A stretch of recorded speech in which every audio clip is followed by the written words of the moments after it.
নমস্কার, সকলকে জানাই শুভ নববর্ষের প্রীতি শুভেচ্ছা ও অভিনন্দন। গুরুজনদের জানাই আমার প্রণাম আর ছোটদের জন্য রইল অনেক ভালোবাসা। আশা করি সকলে ভালো আছেন। সুনন্দিতার রান্নাঘরে সকলকে স্বাগত।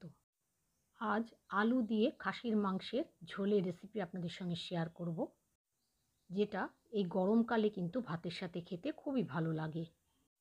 আপনি যদি আমার চ্যানেলে নতুন বন্ধু হন তাহলে চ্যানেলটা সাবস্ক্রাইব করে পাশের বেল বাটনটা ক্লিক করে দেওয়ার অনুরোধ রইল, যাতে আমি নতুন রেসিপি আপলোড করলে আপনাদের কাছে নোটিফিকেশান পৌঁছে যায়। আলু দিয়ে খাসির মাংসের ঝোলের রেসিপি সম্পূর্ণ দেখার অনুরোধ জানিয়ে শুরু করছি। এখানে আমি 700 গ্রাম খাসির মাংস বা মাটন ভালো করে ধুয়ে পরিষ্কার করে রেখেছি। এবার এটাকে আমি একটু ম্যারিনেট করে নেব।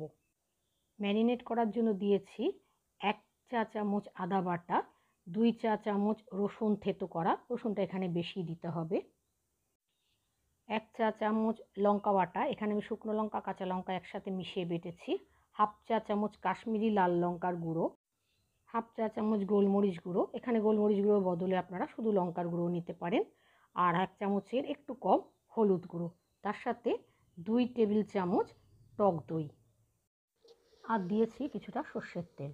এবার সমস্ত মশলার সঙ্গে মাংসটাকে খুব ভালোভাবে আমি মেখে নেব, যাতে প্রত্যেকটা মাংসের টুকরোর গায়ে মশলাটা খুব ভালোভাবে লেগে যায়।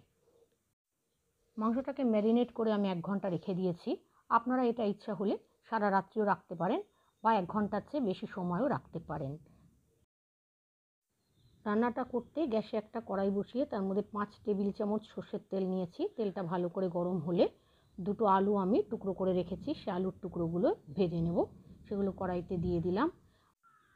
তার সাথে দিয়েছি 1/4 চা চামচ হলুদ গুঁড়ো, 1/4 চা চামচ লাল লঙ্কার গুঁড়ো আর কিছুটা লবণ। এবার লবণ, হলুদ গুঁড়ো আর লঙ্কার গুঁড়ো দিয়ে আলুটাকে একটু আমি ভালোভাবে ভেজে নিয়েছি। আলুর টুকরোগুলো ভাজা হয়ে গেলে সেগুলো আমি কড়াই থেকে তুলে নিলাম। এবার কড়াইতে যে তেলটা আছে তাতে ফোড়নে দিয়েছি 2টো তেজপাতা, 4টে লবঙ্গ, কিছুটা দারচিনির টুকরো, 4টে ছোটো এলাচ ফাটিয়ে আর একটা স্টার ফুল বা স্টার অ্যানিস। ফোড়নটাকে কয়েক সেকেন্ড আমি ভেজে নিয়েছি। ফোড়নটা ভালো করে ভাজা হলে 2টো পেঁয়াজকে আমি খুব মিহি করে গ্রেট করে নিয়েছি, সেটা কড়াইতে দিয়ে দিলাম। এবারে পেঁয়াজটাকে আমি একটু লাল করে ভেজে নেব। গ্যাসের আঁচটাকে মিডিয়ামে রেখে প্রায় 2 মিনিট আমি পেঁয়াজটাকে একটু ভেজে নিয়েছি। পেঁয়াজটা ভালোভাবে ভাজা হয়ে গেলে এখানে আমি দিয়ে দিলাম 1 চা চামচ আদা বাটা আর 10-12টা রসুন আমি থেতো করে রেখেছিলাম, সেই রসুন থেতো করাটা দিলাম। পেঁয়াজের সাথে রসুন আর আদা বাটাটা একটু কষিয়ে নিয়েছি। তারপরের মধ্যে দিলাম 1 চা চামচ জিরে বাটা, 1 চা চামচ ধনে গুঁড়ো। এই সময় গ্যাসের আঁচটাকে কিন্তু আমি একেবারে লোতে রেখেছি। তারপর দিলাম 1/2 চা চামচ কাশ্মীরি লাল লঙ্কার গুঁড়ো আর 1/2 চা চামচ গোলমরিচের গুঁড়ো। ঝালটা কিন্তু আপনারা স্বাদ অনুযায়ী দেবেন।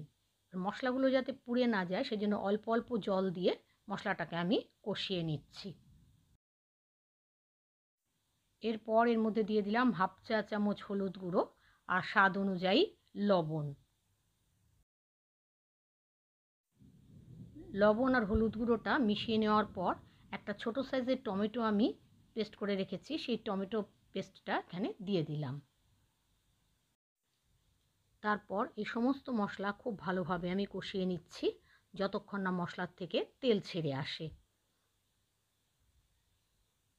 মশলা যখন কষানো হয়ে গেছে, মশলার থেকে তেল ছেড়ে এসছে, তখন ম্যারিনেট করা মাংসটা এর মধ্যে দিয়ে দিলাম।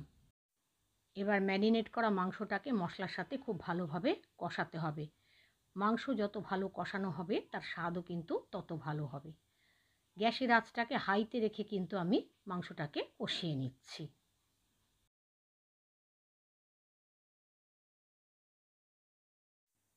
পাঁচ মিনিট আমি মাংসটাকে হাই ফ্লেমে কষিয়ে নিয়েছি।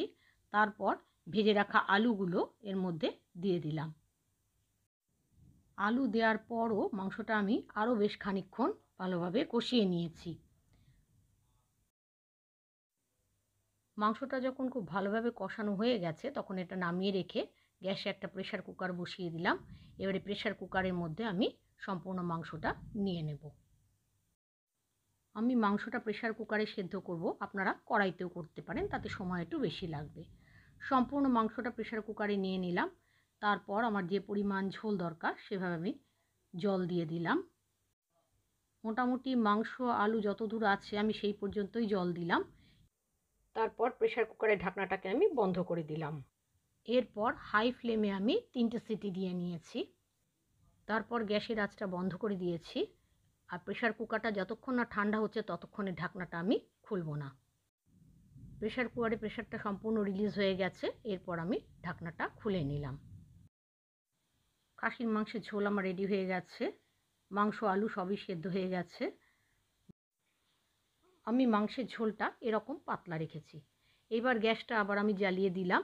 ঝোলটা ফুটে উঠলে পরে এখানে দিয়ে দিচ্ছি হাফ চা চামচ গরম মশলার গুঁড়ো আর কিছুটা ঘি। ঘি আর গরম মশলার গুঁড়োটা মিশিয়ে নিয়ে আমি গ্যাসের আঁচটা বন্ধ করে দিয়েছি। তৈরি হয়ে গেল আমার আলু দিয়ে খাসির মাংসের ঝোল। আমার এই রেসিপিটা যদি আপনাদের ভালো লেগে থাকে তাহলে লাইক, শেয়ার, কমেন্ট করার অনুরোধ রইল। আপনারা যদি আমার এই রেসিপিটা ফেসবুক থেকে দেখেন তাহলে আমার পেজ ফলো করার, আর যদি ইউটিউব থেকে দেখেন তাহলে আমার চ্যানেলটা সাবস্ক্রাইব করার অনুরোধ রইল। আজ তাহলে এখানে শেষ করছি। সকলকে আবারও নতুন বছর 1432-এর অনেক শুভেচ্ছা জানাই। সকলে ভালো থাকবেন, সুস্থ থাকবেন। আবার আসবো নতুন কোনো রেসিপি নিয়ে। ধন্যবাদ।